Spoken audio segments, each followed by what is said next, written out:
નમસ્કાર વિદ્યાર્થી મિત્રો, આપણી સૈયારી YouTube channel social science Sanjay sir પ્રજાપતિમાં આપનું હાર્દિક સ્વાગત છે. મિત્રો, આજે સામાજિક વિજ્ઞાનની અંદર પાઠ નંબર 1 જે છે એમાં ભારતનો વારસો જે ચેપ્ટર છે એનો બીજો વિડિયો એટલે કે મુદ્દો આપણે આવ્યા છે ગુજરાતના સાંસ્કૃતિક વારસાના સ્થળો.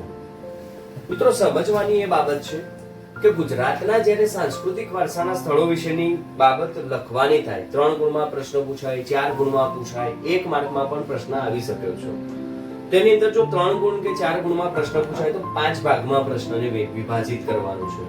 પહેલા લખવાના છે પૌરાણિક સ્થળો, બીજા લખવાના છે ઐતિહાસિક વારસાના સ્થળો, ત્રીજા નંબરમાં છે ધાર્મિક સ્થળો, ચોથા નંબરની અંદર પ્રવાસનલક્ષી સ્થળો અને 5મા નંબરની અંદર જૈન અને બૌદ્ધ ધર્મના સ્થળો વિશેની માહિતી આપવાની છે. જોઈએ છે મિત્રો કે નંબર 1 પૌરાણિક સ્થળ.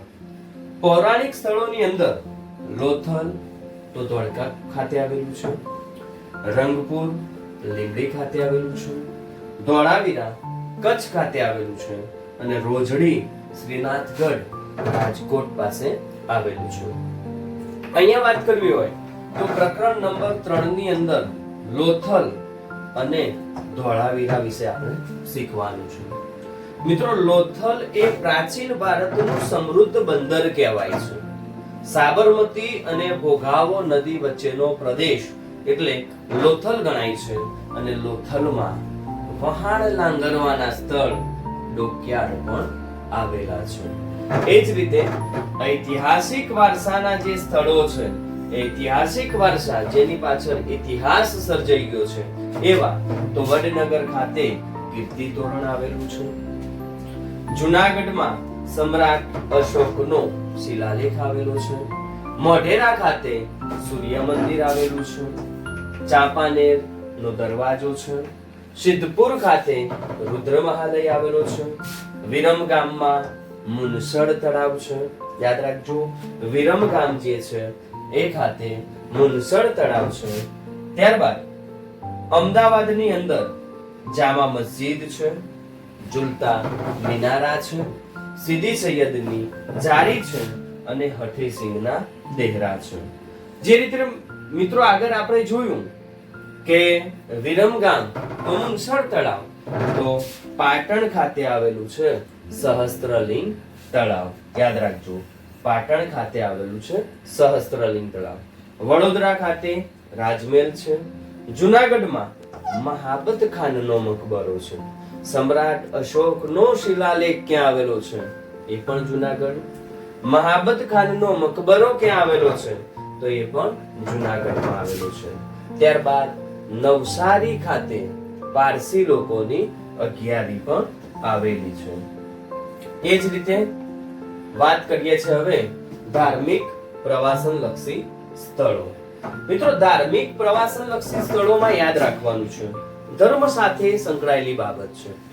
આપણું દ્વારકામાં આવેલુનું દ્વારકાધીશનું મંદિર, જે મંદિરને જગત મંદિર તરીકે પણ ઓળખવામાં આવે છે. મિત્રો, ગુજરાતની અંદર દ્વારકાધીશ નું મંદિર જે છે એવું જ ડાકોરમાં ડાકોરની અંદર રણછોડરાયજીનું મંદિર છે. શામળાજી અરવલ્લી જિલ્લાની અંદર શામળાજીનું મંદિર પણ આવેલું છે. 3 મંદિર તમે લખી શકો છો.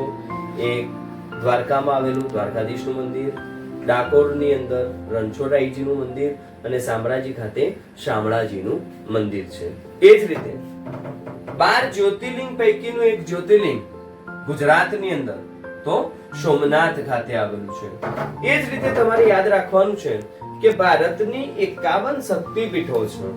આ 51 શક્તિપીઠો પૈકીની 4 શક્તિપીઠો ગુજરાતમાં, એક પાવાગઢ છે, 2 અંબાજી છે, 3 ચોટીલા છે અને 4 બહુચરાજી ખાતે આવેલી છે. એ જ રીતે ધાર્મિક સ્થળોની અંદર જૈન ધર્મની સાથે સંકળાયેલો તો પાલિતાણાનો શેત્રુંજય પર્વત, મંદિરોના નગરી તરીકે ઓળખવામાં આવે છે પાલિતાણાનો શેત્રુંજય પર્વત. એ રીતે ઉનાવા ખાતે મીરા દાતારની દરગાહ પણ આવેલી છે. આમ ધાર્મિક સ્થાનોની અંદર તમે આટલી માહિતી લખી શકો છો. ત્યારબાદ વાત કરવાની છે નંબર 4 ઉપર પ્રવાસન સ્થળો. મિત્રો, પ્રવાસન સ્થળોની અંદર અમદાવાદની વાત કરી છે આપણા પાઠ્યપુસ્તક મુતાબિક તો કાંકરિયા તળાવ છે, પતંગોત્સવ જે છે એ કાંકરિયા તળાવ અને પતંગોત્સવ અમદાવાદ ખાતે છે. કચ્છની અંદર રણોત્સવ, કચ્છ નહીં દેખા તો કુછ નહીં દેખા, આવી જાહેરાતો પણ આપણે જાણેલી છે. મિત્રો, આ જે રણોત્સવ છે એ રણોત્સવ ધોરડો ખાતે ભરાય છે. ત્યારબાદ વડનગરની અંદર જે મહોત્સવ છે એ મહોત્સવનું નામ છે તાનારીરી મહોત્સવ. વડનગર ખાતે તાનારીરી મહોત્સવ પણ જોવા મળે છે. ત્યારબાદ મોઢેરામાં સૂર્ય મંદિર આવેલું છે તો મોઢેરા ખાતે મહોત્સવ ભરાય છે. એ મહોત્સવનું નામ છે ઉત્તરાટ નૃત્ય મહોત્સવ. આપણે પોળો ફોરેસ્ટ કહીએ છીએ તો પોળો વિજયનગર ખાતે પણ આવેલું જોવા મળે છે. આ છે પ્રવાસનલક્ષી સ્થળો. ત્યારબાદ નંબર 5 ઉપર જે મુદ્દો છે એ જૈન અને બૌદ્ધ ધર્મના સ્થળો. ચારેક મુદ્દા તમારે યાદ રાખવાના છે. એક છે વડનગર, જુનાગઢ, શામળાજી, ઢાંગ અને તારંગા. એમ જૈન અને બૌદ્ધ ધર્મના પ્રવાસન સ્થળો ત્યાં જોવા મળે છે. મિત્રો, યાદ ખાસ રાખવાનું છે ગુજરાતના સાંસ્કૃતિક વારસાના જે સ્થળો છે એ સાંસ્કૃતિક વારસાના સ્થળો જો 3 ગુણમાં પૂછાય કે 4 ગુણમાં પૂછાય તો 5 પ્રકારોમાં વિભાજિત કરીને તમારે લખવાના છે. જો 2 ગુણમાં પૂછાય કે ગુજરાતના સાંસ્કૃતિક વારસાના સ્થળોમાં ઐતિહાસિક સ્થળો દર્શાવો તો વડનગરનું કીર્તિ તોરણ છે, મોઢેરાનું સૂર્ય મંદિર છે, સિદ્ધપુરનો રુદ્ર મહાલય છે. એ રીતે તમારે સ્ટેપ બાય સ્ટેપ માહિતી લખવાની છે. વિડિયો જોઈ લાઈક કરો, શેર કરો, સબસ્ક્રાઇબ કરો. Thank you.